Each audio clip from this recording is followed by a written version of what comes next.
What's going on, everyone? This is Smythe. I'm a senior content producer at Splice, and today we're recording Hollywood Soul Volume 2, which is a sample pack by Soul Surplus. And today I'm going to show you 5 production techniques when recording a live band. Let's get started. My first tip is selecting the right microphone for the instrument or voice that you're recording.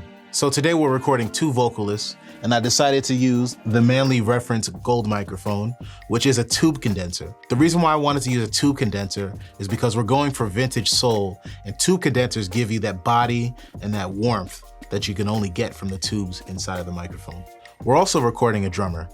For the kick drum, we're gonna use the Electro Voice RE20, which is a dynamic microphone. And the reason why we use the dynamic microphone on a kick drum is because it can handle the loud transients better than what a condenser could.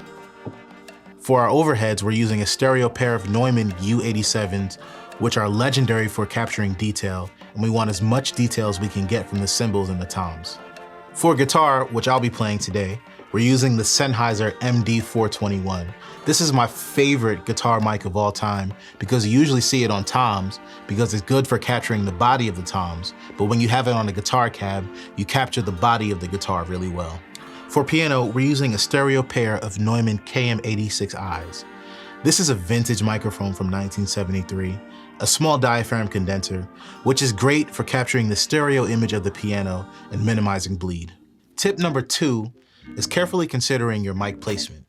When miking vocalists, we like to have them stand a little bit back from the microphone to minimize proximity effect and get that vintage soul sound. We also throw on a pop filter to get rid of plosives. When miking the drums, we went with a minimal approach, using only 3 microphones.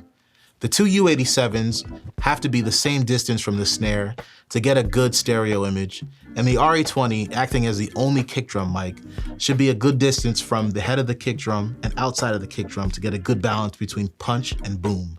When miking the guitar amp, I like to have the MD421 right on the grill of the cab to get a proximity effect which can counteract the harshness that we usually hear from guitar amps.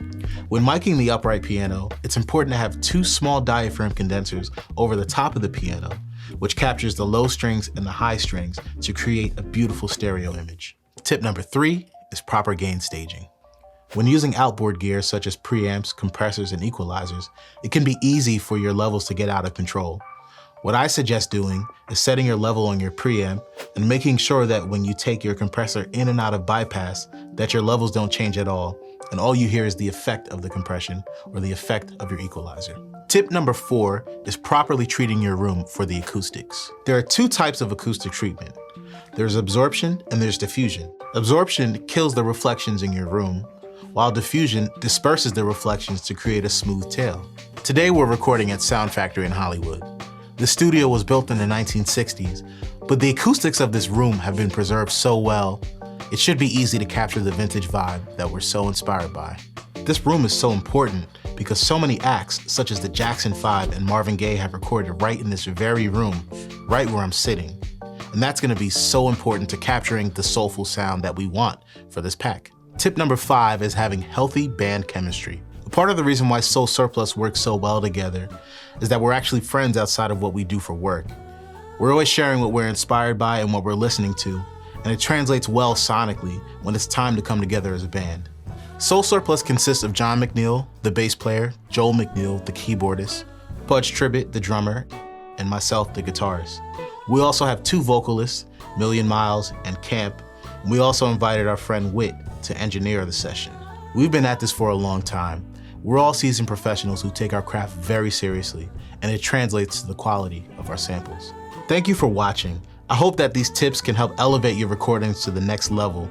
Make sure you check out Hollywood Soul Volume 2 by Soul Surplus, available on Splice only. The link is in the description, and I'll see you later.